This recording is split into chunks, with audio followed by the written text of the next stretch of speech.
逆にエロい。母乳はよろしいので。じゃあなぜ脱ぐ必要が？生殖という行為をして初めて母乳は母体から湧き出すものでしょ。さあ、私に種付けしてください。さてはこいつ天然だな。Source: Am I actually the strongest? Welcome back to Cutie. Like and subscribe so you can get 100 girlfriends. The story begins with a hikikomori locking himself in his bedroom for the past 5 years to avoid bullying. All he did was watch anime videos on his phone until, one day, he only blinked and met a goddess. I guess you can get isekai'd without Truck-kun now. The beautiful goddess then informed him that he was chosen to be reincarnated in a world where he could have magic powers. MC couldn't even complain since he's also an otaku and has probably been waiting for this. He accepted what the goddess offered him, including the cheat power. Isn't that perfect? Later, MC woke up as a male child, born from a princess and a king. The king was happy about their baby being born healthy with the royal mark visible on his skin. But their joy turned 180 when they decided to measure their child's magic power. It turns out that the child was only at level 2. The magician and the king couldn't believe it. What a turn of events! Without hesitation, the king was planning on faking the child's death. He let the child get thrown away rather than getting his dignity as a king get dirty. Imagine getting revived, only for you to die again. But there's a big misunderstanding from MC because the world's magic measurement tool can only read 3 digits. So instead of showing level 1002, he was only seen as level 02. Well, they can't interfere with it now, can they? After the child was thrown into the middle of the forest, he also figured out his magic. He tried it and successfully attained a box in 3D, and he had fun with it and could even lift himself. Yet, a monster demon appears on his back, so he uses his only magic to stop the hungry fox. He tried creating, but none of the basic and small magic worked, so he tried to lift trees and attack them. The trees didn't work, and the fox still managed to get up, so MC decided to take it up a notch and lifted a small portion of the hill. He seemed to hear a voice stopping him, and it took him a while to realize it was the fox. Seems like he can also understand animals too. He stopped his attack and went to the fox to converse with it. The fox confessed that it was planning to eat the child, but didn't expect him to be that strong for an infant. MC wanted to speak with it but couldn't because of his age. So he took a barrier box and let it fuse to himself. That way, he could speak to it. The fox was surprised to hear it talk, though he was just a day old. Not even a day old, actually. Now that he can talk, MC introduces himself as Reinhardt, but it's too long, so he shortens it to Hart instead. He explained to the fox that he was born in another country, but they threw him out since his power was too low. Of course, the fox doubts him since it can sense great power from him that surpasses a human's limit. It concluded that the infant is perhaps a son of a demon king, with fear already rushing through it. MC decided to go with it as a play safe, so he agreed with the fox's assumption of him being a demon king. The fox didn't even doubt him and accepted its fate as a feast for the demon king. But it looks like it only wants a belly rub. MC refuses since he's not that brutal to defeat it, so he lets it go. The fox thanked him for his kindness and swore it to the Fenrir clan. Although it sounds far-fetched for MC, he just lets him be and takes his leave. But because of the universal cat distribution, the fox vows its life to be in MC's care as its master for saving him and giving it a nickname Flay. MC explained that the Flay part was just him shortening her name, yet it seemed more to her. Without knowing, MC established a contract with Flay. Before he could refuse it, he got too weak that he collapsed to the ground. Flay was worried about what might have happened, so MC told her he was too hungry and needed milkies. As MC's subordinate, Flay tried to transform into a human-like fox to give him the milkies. New waifu unlocked. But as she transformed, Flay was undressed. MC used his barrier magic and gave her clothing, yet it became even too erotic. No complained to her. To do that, she wanted to mate with MC, but MC got mad. So Flay apologized. Dude is still an infant, must contain. Moments later, Flay sensed a presence nearby. MC wanted her to talk to whoever it was and ask their intention, so Flay did that on his behalf. To keep in contact with Flay, MC used his magic to put an earplug light barrier for easy communication. A knight came into view, and Flay was there to stop him. The knight explained that he was there to pick up the child, but Flay unexpectedly refused. The knight was confused about why Flay was in charge of the kid, so she explained that MC was her master. To attain the child, the knight lies about the kid being his relative's child, and as a human, he empathizes with the hungry child. So he gave Flay a bottle of breast milk, but Flay refused, thinking that the man was just belittling her for being unable to produce milk on her own. He just needs some milk. MC is dying and is desperate to be fed, but the man knows that Flay couldn't possibly raise MC on her own in that state. To convince her, the man explained that his wife was pregnant, but the child sadly died during delivery. After knowing that a child was merely thrown for having low power, he has no problem with it and wants to treasure the life he was blessed with. Flay is touched by his story, so she lets him have him, but a deal is formed to take her as a slave, so she can still be by MC's side, and Flay has no problem with it. Before leaving, they fake traces and pour blood into the basket. 9 years have passed and MC is now a grown child with Flay still by his side. He was raised by Gold, his foster father, who is a margrave. At first, he intends to distance himself. Still, the family is kind towards him, except for their biological daughter, who seems to hate him. Flay was serving them their meal, and it seemed that MC's sister, Charlotte, was fond of Flay. The only one she likes from MC is the fox. Charlotte wanted to play with her more, whereas Flay refused, but one word from MC and Flay followed. As the two were playing outside, MC was watching them from the inside. His foster mom approached him and said that Charlotte had difficulty getting along with a boy close to her age. But MC suddenly realized that maybe Charlotte knew he was actually a grown-up man on the inside. This thought made him miserable even more, making his mom worry. She suggests that MC should treat her like a real younger sister instead of spending his time alone in his room. This was because MC is bad at socializing, so he can only thank his mom but still spend time in his room anyway. Guess he's still an introvert in this world. MC is casually lying on his bed with an idle robot clone standing without a purpose. He was thinking of running away from that place, but was worried about leaving Flay alone. He was having a hard time, so he asked his robot for an answer, but no response. Obviously, it's merely a clone.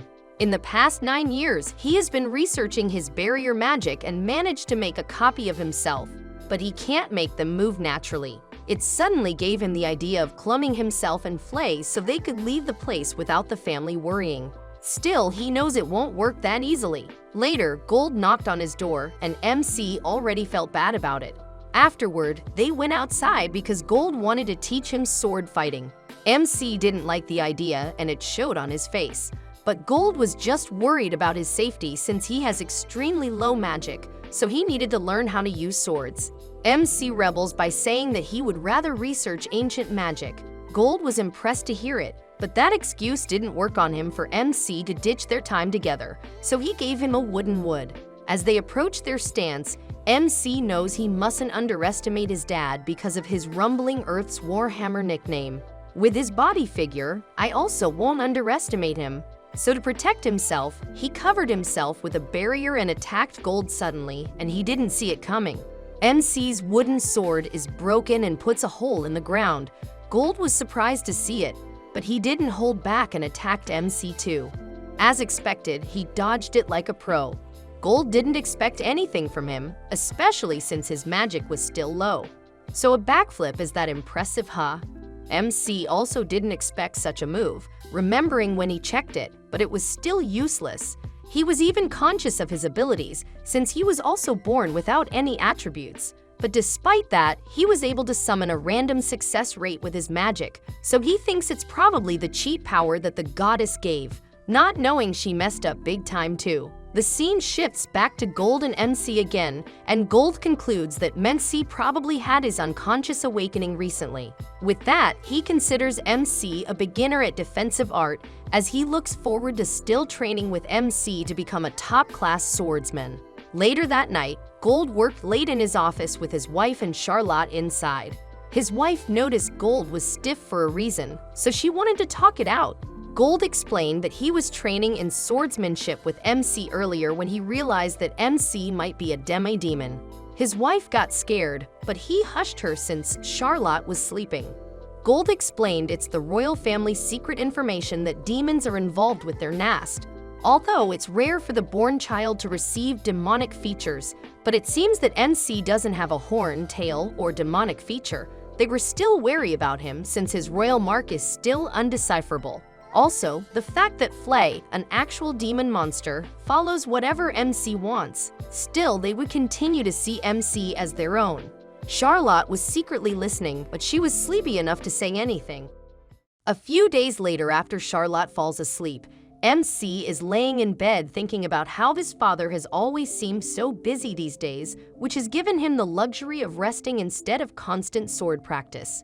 Just then he hears people rushing around outside, so he decides to take a look using his magic. There's pure chaos outside and the castle courtyard is filled with wounded and exhausted soldiers, with nurses and healers rushing amongst them. Men are searching for anyone who can use restoration magic and attempting to stabilize those in critical condition. MC's father is sitting by himself on the sidelines, tired and frustrated about his failures. Recently, there has been a lot of bandit activity inside of his territory. After gathering information, they went to attack their base but were ambushed from behind, even though he had remained cautious and prepared for nearly every scenario. It was all because he got overzealous and caught up trying to prevent all the bandits from escaping. Seeing this situation, MC can only clench his fists and stand by. We take a short break from the carnage to a flashback from that morning, where Haruto plays with his mother figure Natalia Zemphis, who is Margrave Gordo's wife and someone who is closest to his former age. When she leaps for him and tries to hug him, he dodges because he's afraid getting this close to her would make him feel awkward with his father.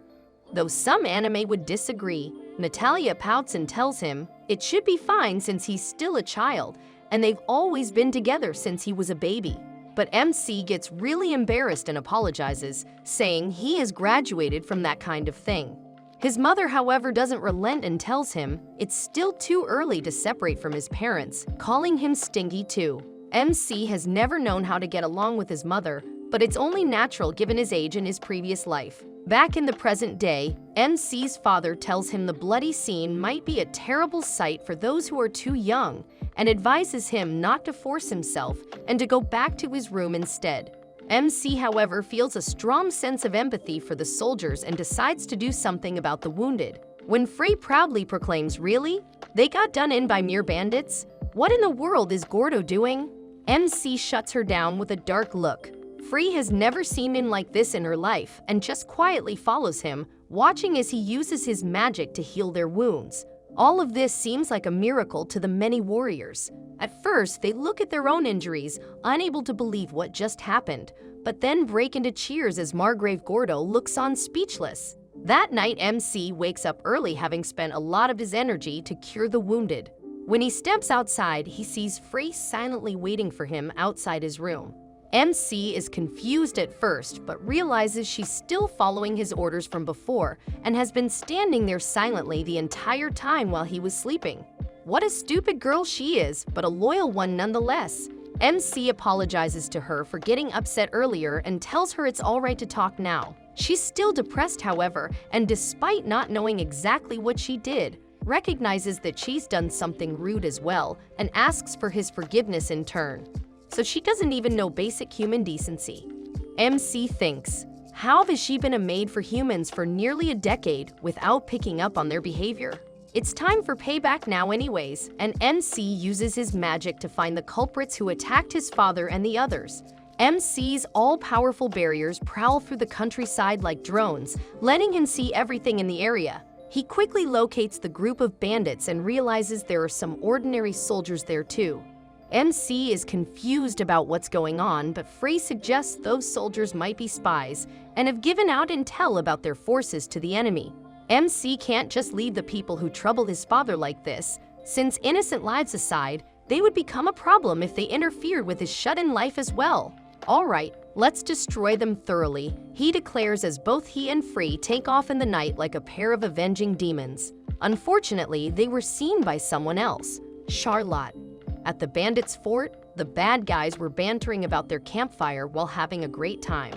Inside the fort itself, their leader discusses their plans with two of his underlings. After joking about defeating MC's father, it's revealed the chief of the bandits is actually a lieutenant from another country. The lieutenant says he can't wait to get things over with and return to his own country. Unfortunately, MC shows up to send him back to his own country in a coffin. He storms in, instantly freezing all three men in place with his barriers and striding up to their boss. When one of the guys starts talking smack at him, MC smacks him across the neck and decapitates him. So noisy. Could you shut up? He snaps, giving even Frey the goosebumps. She got a pass because she was wife though. MC then turns to the two remaining ones and tells them it's all good if they can answer his questions, but if they happen to be lying, they know the consequences. As the old saying goes, it's a war crime if the bad guys do it, but it's enhanced interrogation if the good guys do it. Needless to say, the two remaining men tell them they are Imperial soldiers from a neighboring kingdom and are infiltrating the Margrave's territory by disguising themselves as bandits. This information is still strange because there should have been guards at the border, and the bandits tell them they had a collaborator at that time, although they don't know anything more. MC thinks about what he's learned and realizes such a thing shouldn't be possible, unless the collaborator has at least his own father's level of authority. Don't tell me, is there someone trying to kill my father? As a reward for their good behavior, MC promptly tells Frey to burn everything in the fort. We were only obeying our orders. The soldiers protest, but MC only picks his ears a little and turns away. You see, I don't really care about your situation at all. He says, you guys ambushed my father. I can't exactly just forgive you. Thus, with one less war crime on their to-do list, MC and Frey walk away, framed by the burning fort of the fake bandits. They resolve to figure out the truth behind the day's affairs and send an anonymous letter to his father about the destruction of the fort. The next day, one of the Margrave's assistants reads the letter to him while he holds Charlotte in his arms. There are a lot of charred corpses and his soldiers are checking whether they belong to the bandits. The Margrave wonders what the Empire's guards were doing and orders his assistant to examine the origin of the letter more. He had suspected something like this might happen, but all of this has just confirmed his fears. Furthermore, the strangest thing is that the destruction could only have been by Frey's hands. But as Charlotte walks away, she thinks about how she saw MC flying with Frey the previous night and begins to wonder what exactly is her brother. There follows a short peek into Frey's first night at the Margrave's place, where she attempted rather fruitlessly to do normal-made things, only to horribly mess things up due to her absurd strength. After this, we return to the present day where Charlotte confronts Frey about her brother's identity, saying she saw her brother had two bodies. Remember, MC had been trying to create a doppelganger so he could slack off more and had placed it in his bed while he went flying with Frey. Charlotte saw him flying and went to check on his room, where she saw his doppelganger.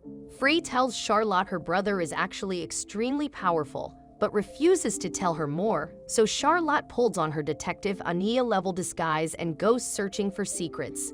She follows him around the entire day, even going so far as to watch him when he's in the bath and sneaking around outside his bedroom. When MC spars with his father the next day, he too observes he's being monitored for the whole day and that she might be showing interest in him. Wait, what do you mean, father? The Margrave suggests MC spar with his sister to teach her a few things. The observation thing keeps going for an entire week, stopping only when Charlotte and her mother go to participate in a festival. Naturally, on their way to their destination, Charlotte and her mother get attacked, activating MC's surveillance barrier alarms. They are ambushed by Imperial soldiers who wipe out their escorts and pursue the pair through the forest. As they flee, the soldiers send volleys of magical attacks at them, but Natalia summons a barrier to deflect them. Even then, however, some of the attacks break through and cut into her leg. Her magic is running out. Just then, however, Charlotte hears a voice telling her where to go as MC has used one of his barriers as a sort of phone. The pair run in that direction and end up jumping off a cliff, with Natalia cushioning their fall at the last moment using another spell. Her magic power is nearly gone now, and Charlotte directs them into a cave. Who in the world is giving us instructions? Her mother wonders. It's not like it matters though. That person is our only hope right now. Natalia takes Charlotte inside and tells her to hide and wait for her mother. In the meantime, she would try and talk to the people outside. While her daughter begs her not to go, she would definitely protect her and leaves, determined not to let her daughter die. Unfortunately, when she leaves, she passes through a barrier of illusion magic and ends up being immediately spotted by the soldiers. They immediately send people to search for Charlotte, but Natalia is unwilling to let them capture her alive and threatens to stab herself in the throat with her dagger. Although her blade shatters right before contact, the soldiers' spells strike her in the back, downing her instantly. Unfortunately, it was just before MC managed to get there, and to say he was angry about that is a massive understatement. When he arrives, the soldiers immediately question his identity, causing him to use his favorite catchphrase, "Shut your mouth," before blasting them back using his magic, killing them all upon impact as they fly like rag dolls through the woods. With the trash taken out, MC brings Natalia's unconscious body into the cave and tells Charlotte to stay beside her. "If you wait for a bit, someone will come and save the both of you," he says. Charlotte, however, can sense his scary aura and is absolutely terrified. However, she still knows he saved them and forces herself to confront him. "Dear brother," she shouts. MC instinctively turns and waves nervously. "Yo." It's not the best response, but his nonchalant attitude seems to comfort her a bit. She questions what he wants to do and whether he's a hero of justice, to which MC gives a somewhat bewildered yes. He decides to go along with it, which calms her down and makes the very easily missiled kid quite happy. "That's amazing. Free said you were a great person too. I've misunderstood you all this time after all." MC tells her to keep it a secret since it would be bad if other people realized, and she pledges to do so, even if it meant lying to her father. Whoa, I thought she was a good daughter, but something tells me she's a strange one. Upon his return to the castle, the Margrave attempts to figure out what to make of the situation, and MC nearly reveals his identity after noting the enemy were Imperials, which he shouldn't have known. Whoops! After a quick bit of improvisation, MC manages to convince his father he's just guessing. With the family safe and Charlotte now closer to MC, all is good. But one thing still remains. Who is the mysterious evil vixen his father mentioned?